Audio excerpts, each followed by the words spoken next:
Hello dear students, welcome to our channel The Science Pharmacist. The Science Pharmacist YouTube चॅनलवर आज आपले सर्वांचे स्वागत आहे. आज आपण एक नवीन चॅप्टर सुरुवात करणार आहोत, तो म्हणजे आपली फार्मास्युटिकल केमिस्ट्री. तर फार्मास्युटिकल केमिस्ट्रीमध्ये मुख्यतः आपले 4 प्रकारचे पडतात. त्यामध्ये कोणता असेल एक म्हणजे आपला कॅल्क्युलेशन बेस म्हणजे थर्मोडायनॅमिक्स, त्यानंतर रिॲक्शन रेट वगैरे काढण्यासाठी आपल्याला फिजिकल फार्मसी लागतो. Metal non metal acid base शिकण्यासाठी आपल्याला लागतो इनऑर्गॅनिक केमिस्ट्री. आणि आपण जे कार्बनच्या संदर्भात आहेत आपल्याला एकदम इम्पॉर्टंट असेल असे आपण ऑर्गॅनिक केमिस्ट्री आहे. आणि चौथा म्हणजे कोणता, तो म्हणजे आपला मेडिसिनल केमिस्ट्री, जे की टोटली ड्रग्स डिपेंडेड असतो. ड्रग्स आणि त्याचे classification, structure, mechanism, action medicinal केमिस्ट्रीमध्ये. तर आज आपण एक इंटरेस्टिंग चॅप्टर असणार, त्याचं नाव असणार organic chemistry, pharmaceutical organic chemistry. आता फार्मास्युटिकल ऑर्गॅनिक केमिस्ट्री म्हणलं तर आता त्यामध्ये फर्स्ट ऑफ ऑल आपण काय बघायचं, फादर ऑफ ऑर्गॅनिक केमिस्ट्री. म्हणजे आता हे ऑर्गॅनिक केमिस्ट्री फादर आहेत कुठले, फ्रेडरिक होलर. हे जे आहे ते इंटरनॅशनल लेवलला आहेत. इंटरनॅशनल लेवलला जगामध्ये त्यांनी शोध लावला होता, कधी 1828ला. आणि आपल्या भारतामध्ये इंडियामध्ये सर प्रफुल्लचंद्र राय यांनी 1901मध्ये आपली एक कंपनी स्थापन केली. त्याचं नाव आहे बंगाल केमिकल्स अँड फार्मास्युटिकल्स. मध्ये आपण आता स्टेप बाय स्टेप बघू. तर आता आपण ऑर्गॅनिक केमिस्ट्रीमध्ये काय बघितलं की father of organic chemistry Friedrich Wohler आणि इंडियामधले कोण, सर प्रफुल्लचंद्र राय. आता ऑर्गॅनिक केमिस्ट्रीची आपण डेफिनेशन बघणार. तर डेफिनेशनमध्ये थोडक्याच आहे, organic chemistry is a branch of chemistry which deals with the study of. आता आपल्याला सवय लागलेली असते की deals with the study of, पण आपण डील्स विथ द स्टडी टाकण्यापेक्षा deals with the scientific study of. कशाची स्टडी करता आपण, त्याची प्रिपरेशन, स्ट्रक्चर कशा असतात, प्रॉपर्टीज आणि रिॲक्शन. आता स्टेप बाय स्टेप त्यांनी आपली डेफिनेशन पण मांडलेली आहे. तर त्यामध्ये आता आपण प्रिपरेशन म्हणजे काय नेमकं, तर आता प्रिपरेशन म्हणजे एखाद्या असेल आपला कोणता बेंझिन. तर आता असे कोणते प्रिपरेशन असून वापरून आपण बेंझिन तयार करता, तर ते आपल्याला प्रिपरेशन बघायचं आहे. त्यानंतर आपल्याला स्ट्रक्चर कसं तयार होते. आता बेंझिनचं स्ट्रक्चर कसं तयार होते, हे आहे बेंझिनचं स्ट्रक्चर. 6 मेंबर रिंगमध्ये येते ते. त्यामध्ये बघा 1 2 3 4 5 6 हे आपलं स्ट्रक्चर झालं. आता प्रॉपर्टीज, बेंझिनपासून कोणत्या केमिकल प्रॉपर्टीज आहेत आणि कोणत्या फिजिकल प्रॉपर्टी आहेत ते पण आपल्याला बघायचं आहे. त्यानंतर त्याची रिॲक्शन कशी होते, बेंझिनचं कशात रिॲक्शन होते, हे आपण आता स्टेप बाय बघणार आहोत. आजच्या आपण फक्त इंट्रोडक्शन टू ऑर्गॅनिक केमिस्ट्री आपलं ओरिएंटेशन क्लास असेल, त्यामध्ये आपण क्लासिफिकेशन आणि नॉमेनक्लेचर कसं लिहितात. सुरुवातीला आपल्याला बेंझिन नाव पडलं माहिती आहे, पण बेंझिनमध्ये आपल्याला बरेच टाईप असतात. क्लासिफिकेशन, त्यानंतर नॉमेनक्लेचर त्याचं कसं आले, तर आपण स्टेप बाय स्टेप आता क्लासिफिकेशन अँड नॉमेनक्लेचर हे बघूत. त्यामध्ये आपण आता क्लासिफिकेशन बघूत, काय क्लासिफिकेशन पडते. तर आता आपल्याला ऑर्गॅनिक केमिस्ट्री म्हणजे जे कार्बनला घेऊन येणार, कार्बन सोबत असतात त्याला आपण ऑर्गॅनिक केमिस्ट्री म्हणतो. तर आता आपल्याला पहिले क्लासिफिकेशन बघायचे आधी आपल्याला ऑर्गॅनिक केमिस्ट्रीमध्ये जे कार्बन आहे, कार्बन विषयी आपल्याला थोडी माहिती घ्यायची आहे. तर आता आपण first of all atomic number, mass number, हे तुम्ही वर्ग 8वीपासून शिकत आलेले आहात की कार्बनचा ॲटॉमिक नंबर 6 आहे आणि त्याचा मास नंबर 12 आहे. आणि त्याचा 6 प्रोटॉन आणि 6 न्यूट्रॉन असतात. त्यानंतर इलेक्ट्रॉनिक कॉन्फिगरेशन. आता बऱ्याच विद्यार्थ्यांना इथं प्रॉब्लेम होते की इलेक्ट्रॉनिक कॉन्फिगरेशन कसा काढायचा. तो इलेक्ट्रॉनिक कॉन्फिगरेशन म्हणजे काढायसाठी आपल्याला प्रत्येक एलिमेंटचे आपल्याला माहीत असणं पाहिजे, ॲटॉमिक नंबर माहीत असणं पाहिजे. तर आता आपल्याला कार्बनचा ॲटॉमिक नंबर आहे 6, तर याला आपल्याला आता 2 आता 2 कुठून आले, तर त्यासाठी एक नवीन फॉर्म्युला आहे 2 8 18 आणि 32. 2 8 18 32 ह्याची ऑर्बिट आहे. तर आता 2ला काय होणार, आपल्याला 8ला काय होणार, 18ला काय होणार, 32ला काय होणार. तर एक छोटीशी डायग्राम काढतो मी इथं. हे आहे तुमचा कार्बन म्हणजे प्रोटॉन. त्यानंतर एक शेल असते केवाली, एक दुसरी शेल, हे तिसरी शेल, एक चौथी शेल. आता हे 2वाली शेल, हे 8वाली शेल, हे 18वाली शेल आणि हे 32वाली शेल. तर याच्यामध्ये आता आपल्याला याची कॅपॅसिटी, हे 2ला 2 ॲटम येतात, इथं 8 येतात, इथं 18 येतात, इथं 32 येतात. तर आता आपल्याला 2 आणि 4, आता पहिली तर शेल आपली भरून जाईल आणि दुसऱ्या शेलमध्ये आपल्या 8ची गरज आहे. तिथं कार्बनचा उरले किती 4, फॅक्टर पाडायचे त्याचे. आणि 1s2 2s2 2p2 हे का आहे हे पण मी लगेच सांगतो, पण तुम्ही पहिले लक्षात ठेवायचं. कधी पण आपली व्हॅलेन्सी 4 कशी आली तर लास्टचा जो अंक आहे आता त्याची काढायची. त्यानंतर आता आपण कोणती बघूत, एक इनऑर्गॅनिक केमिस्ट्रीमधली नायट्रोजनची बघूत. नायट्रोजनची किती आहे ॲटॉमिक नंबर 7 आहे. 7साठी तुम्हाला काय करावं लागेल, आता 2 4 असे फॅक्टर पाडले, 4 आणि 2 6 तर याचे आता 7, आता 4 आहे इथं. 8ची गरज आहे. 8 संपल्यानंतर आपले जाणार तिसऱ्या शेलमध्ये. तिसऱ्या शेलमध्ये जाणार 8 संपले की, नंतर तिसऱ्या शेलमधले 18 संपले की आपले जाणार 32मध्ये. तर आता आपल्या दुसऱ्या शेलमध्ये आहे, तर आपण काय करायचं, इथे 2 ला 2 घेऊन टाकायचं, उरले किती 5 घेऊन टाकायचे. तर 5 आणि 3 5 आणि 2 7 झाले. हे नायट्रोजनचे ॲटॉमिक नंबर आहे. तर नायट्रोजनची व्हॅलेन्स किती आली 5, असं लक्षात ठेवायचं. लास्टचा जे नंबर येतो तो तुमची व्हॅलेन्सी आहे समजून जायचं. त्यानंतर बघा, आता मी हे स्ट्रक्चर काढलेले आहेत. आपण काय म्हणलो होतं डेफिनेशनमध्ये, त्याचे प्रिपरेशन, त्याचे स्ट्रक्चर, त्यानंतर प्रॉपर्टीज, अशा गोष्टी बघितलेल्या होत्या. तर याच्यामध्ये आता आपण स्ट्रक्चरनं जर बघितलं तर कार्बनची व्हॅलेन्सी 4 आहे. 4मुळे 1 2 3 4 असे 4 असणार. हे असते तुमचं सिंगल बॉन्ड. त्यानंतर हे डबल बॉन्ड आणि हे ट्रिपल बॉन्ड. ट्रिपल बॉन्ड आणि डबल बॉन्डमध्ये ENE आणि YNE हे आता आपलं क्लासिफिकेशनचं पहिलं असते. याला म्हणतो आपण open chain compound. Open chain कंपाऊंडमध्ये आपले जे ओपन चेंज आहेत, आपली चेन ओपन आहे ना.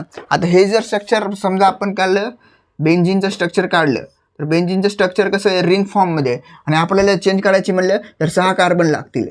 1 2 हे 3 हे 4 हे 5 आणि हे 6 असे 6 कार्बन लागतील.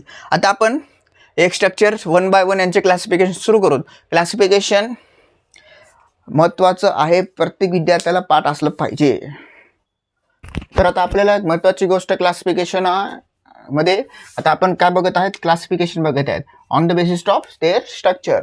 आता स्ट्रक्चरच्या बेसिसवर तर त्याची 2 क्लासिफिकेशन पडतात, एक ओपन चेंज कंपाऊंड आणि एक क्लोज्ड चेन कंपाऊंड. आधीच मी सांगितलं होतं, आपण मागच्या एक त्यामध्ये एक्सप्लेन केलं होतं की एक ओपन चेन आणि एक क्लोज चेंजचे क्लासिफिकेशन आपण बघणार आहोत.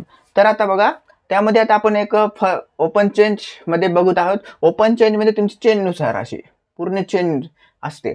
त्यामध्ये काय पडते, saturated and unsaturated open chain compound आणि सॅच्युरेटेड ओपन चेंज कंपाऊंड. आता मी काय लिहिलं, ENE आणि YNE. कधी पण लक्षात ठेवायचं, सॅच्युरेटेड हायड्रोकार्बन जर शब्द आला तर तुमचं सिंगल बॉन्ड घेऊन येतो. कधी पण लक्षात ठेवायचं, सिंगल बॉन्ड म्हणजे CH3. त्यानंतर बघा एक एक्झाम्पल, CH3 CH2 आणि CH3. आता हे प्रोपेन, आता याला काय आपण अल्केन असं नाव असतं आपल्याला, R म्हणजे. तर आता याला काय 1 2 3 म्हणजे काय प्रोपेन. त्यानंतर याला काय इथेन. पहिले तुम्हाला 1 ते 10 पर्यंत पाठ करणंच आहे. त्यानंतर आता सॅच्युरेटेड झाल्यानंतर अनसॅच्युरेटेड शब्दामध्ये ENE हे डबल बॉन्ड आणि YNE ट्रिपल बॉन्ड. म्हणजे कसं, आता बघा CH3 एक कार्बन काढून टाकायचा इथला. CH2 डबल बॉन्ड CH2 1 2 3 4 1 2 3 4 म्हणजे काय झालं इथेन. आणि आपण जर समजा C ट्रिपल बॉन्ड C घेतला तर आता इथे एक H असतो, इथे एक H असतो. 1 2 3 4 1 2 3 4 म्हणजे याला इथेन YNE. म्हणजे सॅच्युरेटेड हायड्रोकार्बन म्हणजे single bond, saturated unsaturated hydrocarbon म्हणजे डबल आणि ट्रिपल बॉन्ड. ENE म्हणजे डबल बॉन्ड, YNE म्हणजे ट्रिपल बॉन्ड. तर आता आपण ओपन चेंज बघितलं, त्यामध्ये 2 टाईप होते, सॅच्युरेटेड आणि अनसॅच्युरेटेड कंपाऊंड. सॅच्युरेटेड म्हणजे आणि अनसॅच्युरेटेड म्हणजे काय, तर सॅच्युरेटेड म्हणजे सिंगल बॉन्ड ENE आणि अनसॅच्युरेटेड म्हणलं डबल बॉन्ड आणि triple bond, ENE double bond YNE triple bond. आता दुसरा टाईप येते क्लोज चेंज कंपाऊंड. आता क्लोज चेंज कंपाऊंडमध्ये पण 2 टाईप पडतात. एक पडतात होमोसायक्लिक. होमो म्हणजे सेम, होमो म्हणजे सेम, आणि दुसरा टाईप पडतो तो म्हणजे हेट्रोसायक्लिक. हेट्रोसायक्लिक म्हणजे डिफरंट. हेट्रो म्हणजे डिफरंट, होमो म्हणजे सेम. आता होमोसायक्लिकमध्ये त्यांचे दोन टाईप पडतात, एक एलिसायक्लिक कंपाऊंड आणि एक ॲरोमॅटिक कंपाऊंड. आता एलिसायक्लिक कंपाऊंड म्हणजे काय म्हणले की त्यांनी की सायक्लोहेक्झेन. आता सायक्लो म्हणजे काय, सायकल आपली. आता याचं एक स्ट्रक्चर काढतो इथं, सायक्लोहेक्झेन. हेक्झेन म्हणजे 6. ENE इथं लक्षात ठेवा, ENE म्हणजे काय, सिंगल बॉन्ड. आता हे असं मी स्ट्रक्चर काढलं. आता इथं स्ट्रक्चर काढलं मी, त्या स्ट्रक्चरमध्ये कुठलाही मी डबल बॉन्ड काढत नाही एक्स्ट्राचा, हा टेस्ट ठेवत आहे फक्त. कारण आपल्याला ENE हा शब्द बघायचा, ENE, YNE आणि ENE हे शब्द बघायचे. आता काय, सायकल काढली आपण, बघायचं आपल्याला काय, 1 2 3 4 5 आणि 6 आहे का सायक्लोहेक्झेन. त्यानंतर दुसरं एक्झाम्पल म्हणजे ब्युटेन. कोणतं, सायक्लोब्युटेन. ते आता ब्युटेन म्हणजे 4 म्हणजे चौरस काढून टाकायचा. सायक्लोप्रोपेन, प्रोपेन म्हणलं की त्रिकोण काढून टाकायचं असं. तर एलिसायक्लिक कंपाऊंडमध्ये सायक्लोहेक्झेन म्हणजे ज्याला की कुठल्याही प्रकारचा एक्स्ट्रा बॉन्ड लागत नाही, फक्त त्यांचा ENE YNE त्याच्यावर डिपेंड असतं. त्यानंतर aromatic compound.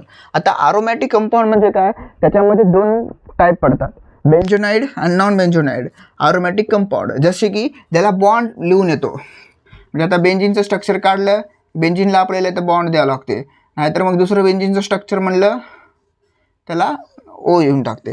Non बेंझोनाइड aromatic compound म्हणजे ते ॲरोमॅटिक कंपाऊंड असतात, फक्त बेंझिन नसते. म्हणजे कसं, आता ट्रोपोफॉलचं स्ट्रक्चर कसं हेप्टेन टाईप आहे जरा असं. आता जागा नाही मला काढायला, आणि वरती त्यांचं डबल बॉन्ड आहे O. तर असं स्ट्रक्चर आहे. तर जर बेंझोनाइड ॲरोमॅटिक म्हणजे बेंझिनला सोबत घेऊन येणारं स्ट्रक्चर, नॉन बेंझोनाइड म्हणजे बेंझोनाइडला न घेऊन येणारे ॲरोमॅटिक कंपाऊंड. तर आता आपल्याला काय काय बघितलं, open chain compound, close chain compound. Close चेंजमध्ये दोन टाईप सांगितले होते, एक होमोसायक्लिक आणि एक होतं हेट्रोसायक्लिक. तर होमोसायक्लिक बघितलं आपण, त्यामध्ये एलिसायक्लिक कंपाऊंड होतं आणि ॲरोमॅटिक कंपाऊंड होतं. आता यामध्ये काय होतं, हेट्रोसायक्लिक. हेट्रो म्हणजे डिफरंट, सायक्लिक म्हणजे चेन फॉर्मॅटमध्ये कंपाऊंड. आता बघा, CH2CH2O हे आहे ऑक्सिजन, हिचं नाव आहे इपॉक्सी इथेन. आता हे नाव कसे पडले हे आपण नॉमेनक्लेचर टॉपिकमध्ये बघणार आहोत टॉपिकमध्ये. तर आता इपॉक्सी इथेन, तुम्ही इपॉक्सी इथेन, आता इथेन काय म्हणले, ENE बघा, सिंगल बॉन्ड. याला आपण अटॅच केले, कारण एक तुमचा हायड्रोजन इथं दिला तुम्ही, इथे एक दिला, त्यामुळे CH3CH2 येतात, CH2CH2 येते, ENE. हे ते आपलं एलिसायक्लिक हेट्रोसायक्लिक कंपाऊंड. एलिसायक्लिक आहेत ना आपले, सायक्लिक आहेत, त्यांची विशिष्ट सायकल आहे. त्यानंतर अजून अशा टाईपचे येतात बघा, एक असते CH2CH2O हे या टाईपमध्ये, म्हणजे स्पेसिफिक स्ट्रक्चर त्यांचं. आपण होमोसायक्लिकमध्ये काय शिकलो होतं की सायक्लोहेक्झेन, सायक्लो येणार, फक्त नावच चेंज होणार, इपॉक्सीथेन, इपॉक्सीब्युटेन, इपॉक्सी त्या टाईपचे. तर हे फक्त एक्झाम्पल आहेत. हे O कसं आहे, याचं काय स्ट्रक्चर आहे, काय माहिती आहे, ते आपण नॉमेनक्लेचर टाईपमध्ये जे आपण उद्यापासून सुरू करणार आहोत त्यामध्ये बघणार आहोत. त्यानंतर काय, ॲरोमॅटिक हेट्रोसायक्लिक कंपाऊंड. यामध्ये कसं असतं, आता ॲरोमॅटिक हेट्रोसायक्लिक कंपाऊंड हे डिफरंट टाईप्समध्ये असते. त्यामध्ये काय, पायरोल, जे आता आपण ऑर्गॅनिक केमिस्ट्रीमधला दर्जेदार चॅप्टर, त्याचं नाव आहे हायड्रोसायक्लिक कंपाऊंड. त्यामध्ये खूप सारे प्रकारचे आपल्याला असे कंपाऊंड दिसणार, पायरोल, पायरिडिडीन, फ्युरॅन इत्यादी प्रकारचे. त्यानंतर हे झालं आपलं पायरोल. तर आजच्या लेक्चरमध्ये आपण काय बघितलं, इंट्रोडक्शन, कार्बनबद्दल माहिती, classification of compound as their स्ट्रक्चरनुसार आपण क्लासिफिकेशन बघलो. उद्यापासून आपण काय करणार आहोत, नॉमेनक्लेचर म्हणजे O. त्याच्यानंतर आपण काय शिकलो, ENE YNE याचे मॅथमॅटिकल फॉर्म्युले काय असतात, ते फॉर्म्युल्याची माहिती घेऊन, नॉमेनक्लेचरची माहिती घेऊन, असं हळूहळू लेक्चर आपलं बेसिक्स ऑफ ऑर्गॅनिक केमिस्ट्री झाल्यानंतर आपण एक नवीन चॅप्टर सुरू करतो, ज्याचं नाव आहे जनरल ऑर्गॅनिक केमिस्ट्री. त्यानंतर आपण सुरू करतो डिफरंट ऑर्गॅनिक केमिस्ट्री, कोणत्या येतात. त्यानंतर आपल्याला नेम रिॲक्शन येतो. नेम रिॲक्शन तुम्ही ऑर्गॅनिक केमिस्ट्रीमध्ये जेव्हा बेसिक्स ऑफ ऑर्गॅनिक केमिस्ट्री शिकवल्यानंतर आणि GOC परफेक्ट झाल्यानंतर तुम्ही नेम रिॲक्शनच्या जाऊ शकता.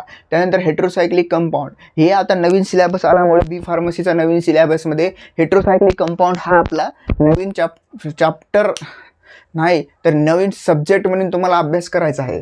तर त्यानंतर आपल्याला इंटरेस्टिंग चॅप्टर आयसोमेरिझम बघायचा आहे. तर इत्यादी प्रकारची आपली असणार ऑर्गॅनिक केमिस्ट्री. ऑर्गॅनिक केमिस्ट्री संपल्यानंतर आपण जाणार आहोत इनऑर्गॅनिक केमिस्ट्रीकडे. इनऑर्गॅनिक केमिस्ट्री झाले की मग आपण फिजिकल केमिस्ट्री जाऊन नंतर आपण मेडिसिनल केमिस्ट्री स्टार्ट करू. सर या लेक्चरला तुम्हाला जर आवडल्यास लाईक, शेअर आणि सबस्क्राईब करा. मराठीमधून तुम्हाला केमिस्ट्री शिकायची आहे. त्यानंतर माझा नोट्स पण मी तुम्हाला देईल. Thank you for watching this video.